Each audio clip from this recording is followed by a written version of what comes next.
Today, I want you to look at children who become suicide bombers through a completely different lens. In 2009, there were 500 bomb blasts across Pakistan. I spent the year working with children who were training to become suicide bombers and with Taliban recruiters, trying to understand how the Taliban were converting these children into live ammunition and why these children were actively signing up to their cause. I want you to watch a short video from my latest documentary film, Children of the Taliban.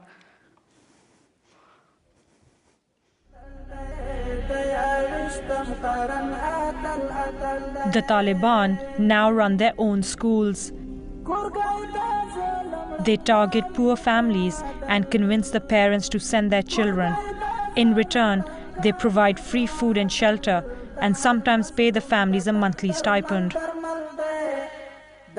We've obtained a propaganda video made by the Taliban.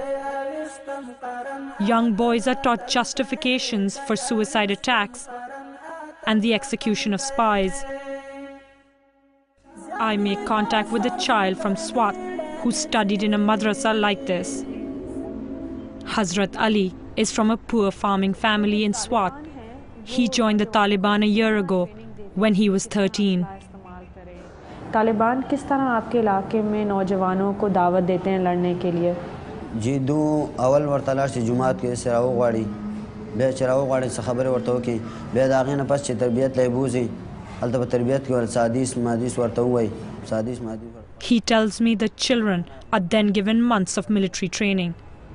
Machine show Klashenko Zarkai शो अबल लाओं तकी और यो rocket launcher grenade bomb बस दा देर पर वो चीज़ इस्तेमाल हो तो काफ़ी होता पर मुंग पर काफ़ी इस्तेमाल हो बेद आगे न बाद चे द पिदाई द गाड़ी हमले चल ट्रेनिंग वो खाई.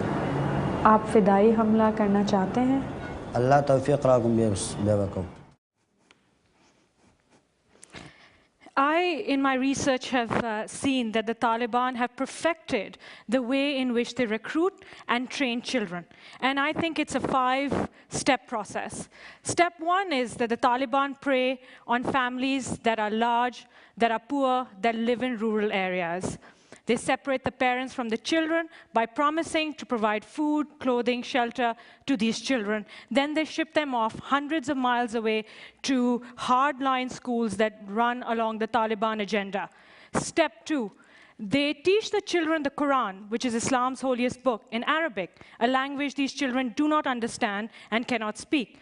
They rely very heavily on teachers who I have personally seen distort the message to these children as and when it suits their purpose too. These children are explicitly forbidden from reading newspapers, listening to radio, reading any books that the teachers do not prescribe them. If any child is found violating these rules, he is severely reprimanded. Effectively, the Taliban create a complete blackout of any other source of information for these children. Step 3, the Taliban want these children to hate the world that they currently live in. So they beat these children. I have seen it. They feed them twice a day dry bread and water. They rarely allow them to play games. They tell them that for 8 hours at a time, all they have to do is read the Quran. The children are virtual prisoners. They cannot leave. They cannot go home. Their parents are so poor, they have no resources to get them back. Step 4, the older members of the Taliban, the fighters, start talking to the younger boys about the glories of martyrdom. They talk to them about how, when they die, they will be received up with lakes of honey and milk, how there will be 72 virgins waiting for them in paradise, how there will be unlimited food, and how this glory is going to propel them to become heroes in their neighborhoods.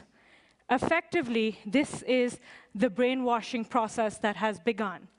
Step 5, I believe the Taliban have one of the most effective means of propaganda. Their videos that they use are intercut with photographs of men and women and children dying in Iraq, in Afghanistan, and in Pakistan. And the basic message is that the Western powers do not care about civilian deaths. So those people who live in areas and support governments that work with Western powers are fair game.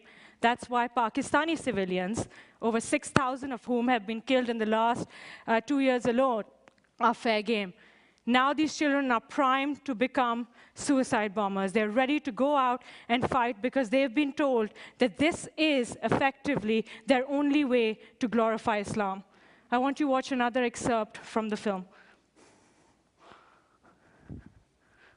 This boy is called Zainullah. He blew himself up, killing 6. This boy is called Sadiq. He killed 22. This boy is called Masood. He killed 28. The Taliban are running suicide schools, preparing a generation of boys for atrocities against civilians.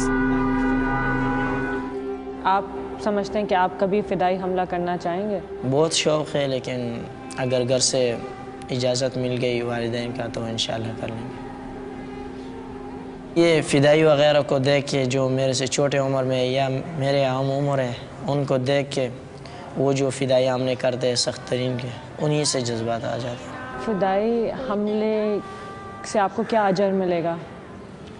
फ़िदाई हमले से तो ये अजर मिलेगा कि क़यामत के दिन अल्लाह ताला पूछेगा कि तूने क्यों ऐसा किया है। खून वग़ैरह नज़र आता होगा या आग वग़ैरह नज़र आता होगा, तो मैं वहाँ यही जवाब दूंगा कि ए अल्लाह तेरी रज़ा के लिए यही जान दी है और कुफ़ार मुशरिकीन से लड़े यही जान दिया। तो वहाँ पर फिर मेरे इरादे को देखा जाएगा।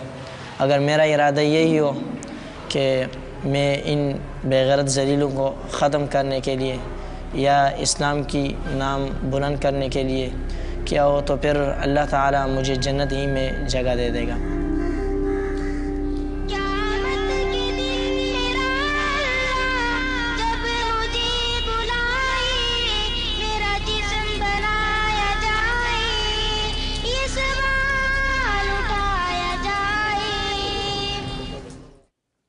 I leave you all with this thought.